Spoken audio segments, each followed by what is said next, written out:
Seba means star. And it's a 5-pointed star that looks like a human being. And so what it is saying is that the student is a star, not Hollywood, heavenly. We're talking about we're the microcosm of the macrocosm. We're the smaller cosmos within the larger cosmos. That is based on that assumption. And so to break this mold, you're going to have to put the spirit back into the educational process by understanding that every human being has a light within, and that particular stellar light are the gifts of that student. The Kemites call this light Ka. The Yoruba call it Ori. The Asante call it Kra. The Igbo call it Chi. It all means the same thing. On the plantation, you had diviners. We were not Christians for a good reason. A, they enslaved us. 2, these diviners were our priests.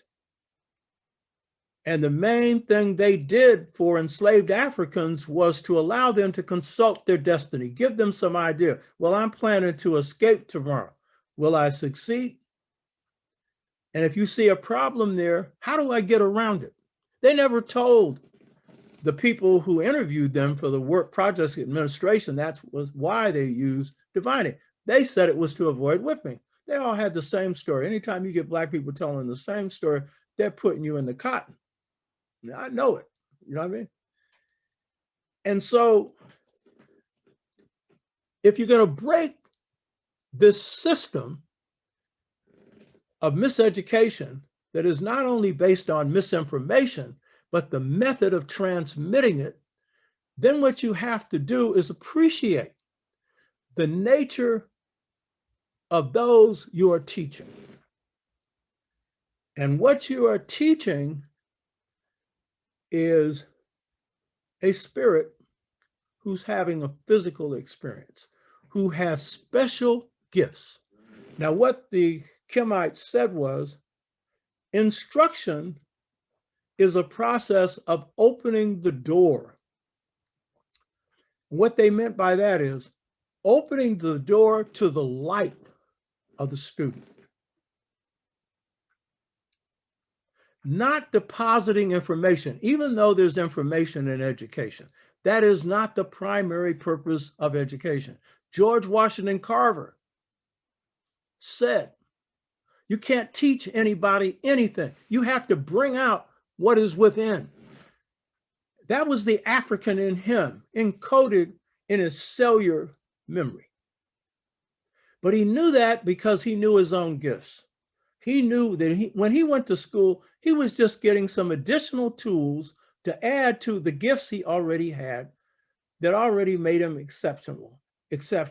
Had he not gone to the best agricultural college in the country, he would have still been George Washington Carver.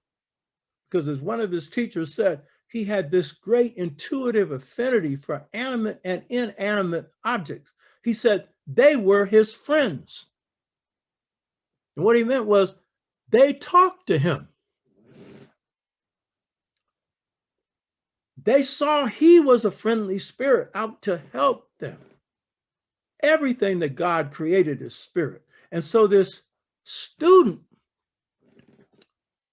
every person has gifts, gifts you brought from heaven.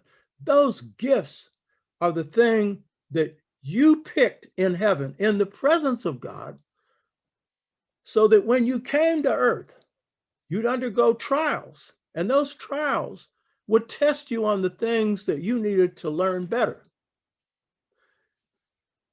But the main thing is you have these gifts, and if you pursue these gifts, they are the basis for you making the best kind of service to humanity. And that's what the human being is here for, to use their gifts to serve a cause greater than themselves. So to break this methodology trap, then what we need to do is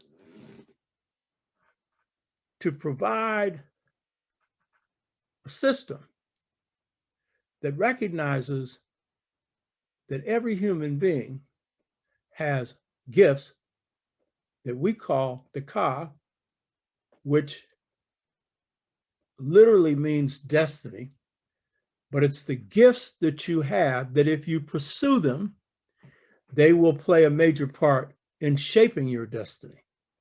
So the best thing a teacher can do is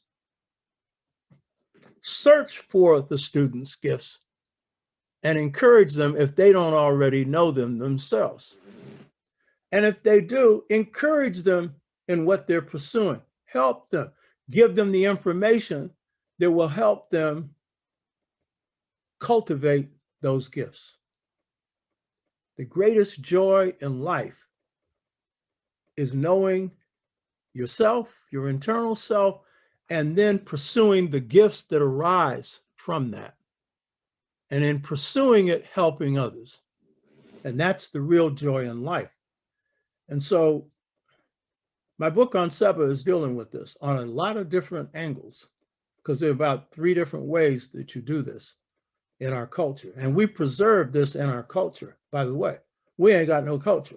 Africans in America carried from Africa the system for mastery that's the same as the Dogon.